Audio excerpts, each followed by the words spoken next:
Périphérie, Édouard Zambon. On va monter au cœur du réacteur. Alors on est dans l'ancienne cuisine centrale de la ville de Romainville qui a nourri les écoles jusqu'au début des années 2000. Voilà, et donc Baluchon a donné une seconde vie à cette cuisine qui produisait 4000 repas par jour pour les enfants de Romainville jusqu'en 2002. Là, on est dans la chambre froide légumes et les dernières petites courgettes là de l'Essonne. On a les potirons, les potimarrons, les pommes de terre qui viennent d'Eure-et-Loire. Ça vient de chez Bernard Guichetot à Grécy.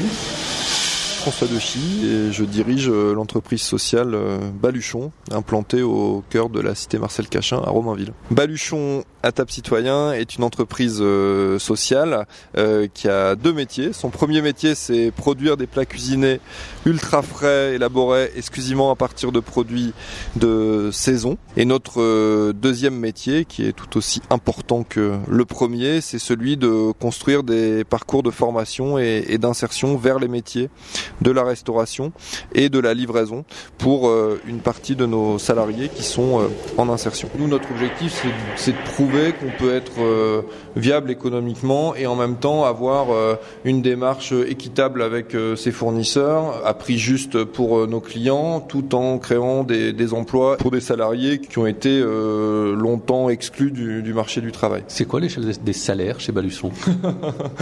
Elle est là aujourd'hui, on est sur une échelle de 1 à 2. On gagne entre le SMIC et 2 SMIC, quoi. Exactement, entre le SMIC et 2 SMIC. Notre projet politique et économique, c'est d'aller chercher du chiffre d'affaires sur des zones dynamiques. On va à la Défense, on va dans Paris intramuros pour que ces zones très dynamiques nous amènent le chiffre d'affaires qui nous permet de créer des emplois dans notre quartier qui est moins dynamique aujourd'hui mais qui le sera plus demain. Vous faites de la redistribution ?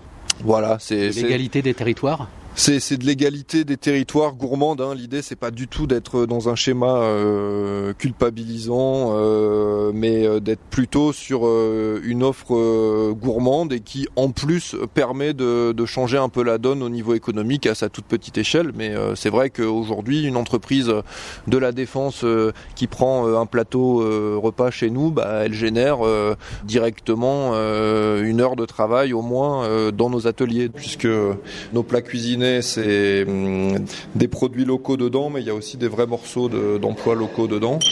J'étais au RSA et c'est ma conseillère RSA qui m'a proposé si je voulais qu'elle postule. J'ai dit oui et j'ai eu cette chance sur beaucoup de postulants, 4 places à l'époque, d'être parmi les 4. Je m'appelle Karine, j'ai bientôt 38 ans en novembre. J'ai 2 enfants et j'y suis depuis le 7 novembre 2013. Est-ce que c'est une entreprise, Baluchon ? Tout à fait, on fait nos horaires, on fait beaucoup de... La société a prospéré, donc automatiquement on a augmenté l'activité. Donc oui, on fait nos 6 heures avec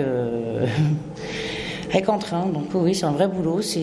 On a des ordres, des choses à faire. Donc il y a comme un autre travail, quoi. C'est pareil. La différence de revenus entre le RSA et travailler ici, elle est notable ?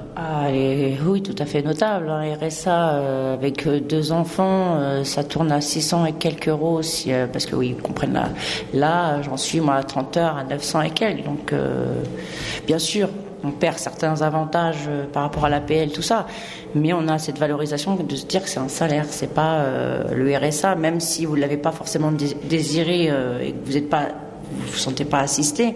C'est une sorte d'assistance quand même de l'État qui est assez problématique parce que il y a beaucoup de critiques. Les gens ils essayent pas de faire la part des choses, le pourquoi du comment on perçoit le RSA ou pourquoi on l'a perçu. C'est beaucoup de critiques, de jalousie maintenant. Vous avez gagné en compétences professionnelles et en estime de vous ?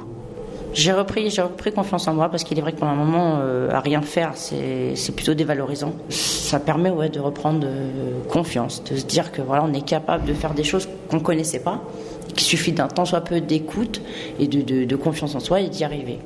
Dans 6 mois, vous êtes où ? Je sais pas, j'espère, je croise les doigts toujours ici, qu'on va me proposer peut-être une évolution dans cette association. Maintenant, je sais pas. Vous êtes prête, vous, ça y est, à partir ? Non.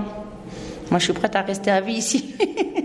Tout de suite, là, si on me dit oui, demain, tu vas dans une autre entreprise, oui, serais pas forcément super ravie, quoi. Je ferais la tête. Maintenant, ce que j'arrive à faire ici, j'arriverai à le faire ailleurs. Périphérie. Périphérie.fr. Faire de l'accompagnement social dans une entreprise, c'est prendre en compte la personne, le salarié dans sa globalité, on va dire, prendre en compte des problématiques sociales d'une part et des problématiques professionnelles. Xavier, responsable de la formation et de l'accompagnement chez ATAP Citoyen Baluchon. Ça veut dire que vous connaissez leur environnement familial, que vous connaissez leur cellule familiale, que vous savez par quoi ils sont passés et que ceci interfère dans votre positionnement vis-à-vis d'eux. Oui, on sait que pour que ça aille bien au travail, il faut qu'un ensemble de choses aillent bien par ailleurs. Donc ça va des questions de santé, de logement, d'accès aux loisirs, etc. C'est un boulot frustrant le vôtre, parce que vous formez des gens pour qu'ils vous lâchent.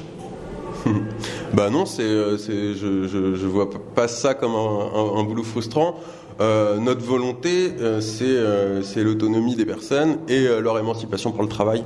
Donc non, c'est pas frustrant. Au contraire, c'est une réussite quand une personne quitte l'entreprise pour retrouver un emploi durable dans une entreprise plus classique. L'avenir dans le développement économique des quartiers populaires, c'est pas seulement le camion à pizza et l'auto-entrepreneur, c'est ça que vous voulez montrer ?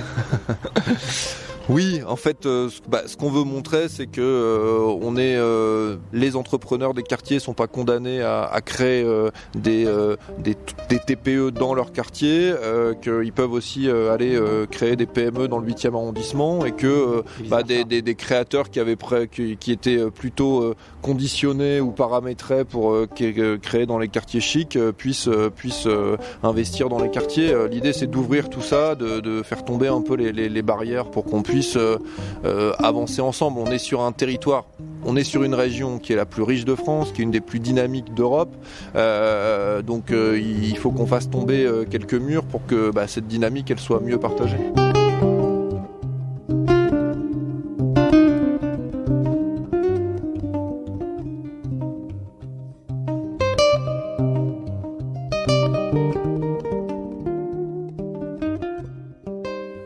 Périphérie.fr